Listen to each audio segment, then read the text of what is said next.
La Coop Les Valoristes, c'est une entreprise d'économie sociale à but non lucratif fondée en 2012.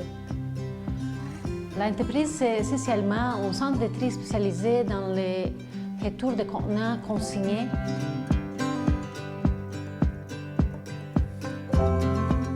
On a commencé avec plusieurs centres de dépôt ponctuels d'une journée pour rejoindre les valoristes, puis voir un petit peu la pertinence, puis comment on pourrait faire fonctionner un centre de dépôt au centre-ville. Et cet été, donc pendant 2 mois et demi, on a opéré le premier centre de dépôt temporaire, donc sur une beaucoup plus longue période, sous le pont Jacques-Cartier. Nous avons accueilli plusieurs personnes qui font quotidiennement la collecte des contenants consignés dans les rues de Montréal. Ces personnes sont des gens qui utilisent la collecte des contenants consignés pour améliorer leur qualité de vie. Souvent, les valoristes ne sont pas considérés par les décideurs publics. C'est du travail informel, on ne veut pas forcément le voir, il y a une certaine frilosité, une certaine peur à les prendre en considération alors qu'ils ont une contribution très importante. Ils participent beaucoup à l'efficacité du système de consigne. L'objectif principal du dépôt, c'est de faciliter la tâche pour les valoristes. C'est que les valoristes et d'autres personnes arrivaient au dépôt, ils étaient accueillis avec leurs contenants consignés.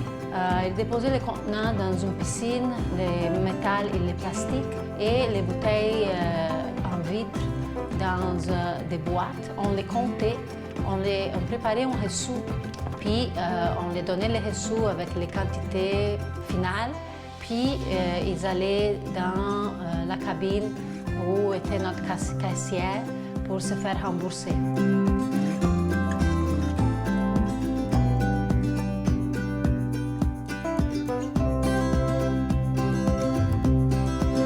Un des principaux avantages qu'on veut mettre de l'avant pour les valoristes, c'est tout d'abord qu'ils peuvent ramener n'importe quelle quantité de contenants consignés.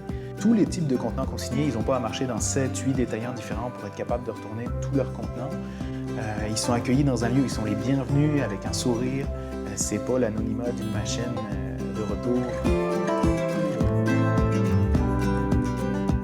Après quelques semaines, j'ai remarqué que les valoristes ils nous attendaient déjà le matin. En plus de ça, ils voulaient nous aider à faire monter le site, à faire des boîtes, à faire tout ce qu'on avait besoin. C'est là que j'ai remarqué un changement dans l'énergie du dépôt. J'ai vu les valoristes qui se parlaient entre eux autres, puis j'ai vu se développer un camaraderie qui n'existait pas avant.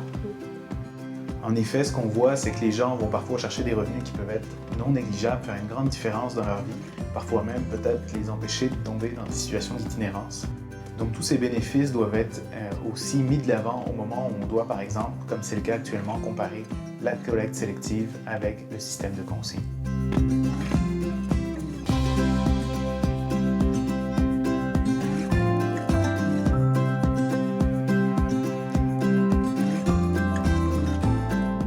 Donc le centre de dépôt permanent qu'on envisage reprendrait l'essentiel du centre de dépôt temporaire, c'est-à-dire d'être un lieu où les valoristes pourraient ramener toute quantité et tout type de contenants consignés. Mais l'autre facette aussi qu'on essaie de couvrir, c'est d'aller chercher les institutions, commerces, industries qui ont des programmes ou qui n'ont pas encore de programme de recyclage dans leurs organisations et qui pourraient faire un tri et mettre de côté les contenants de boissons, et on offrirait un service de collecte pour ces entreprises-là, et grâce aux dons de consignes qu'elles nous feraient, ça contribuerait également au financement de la consigne.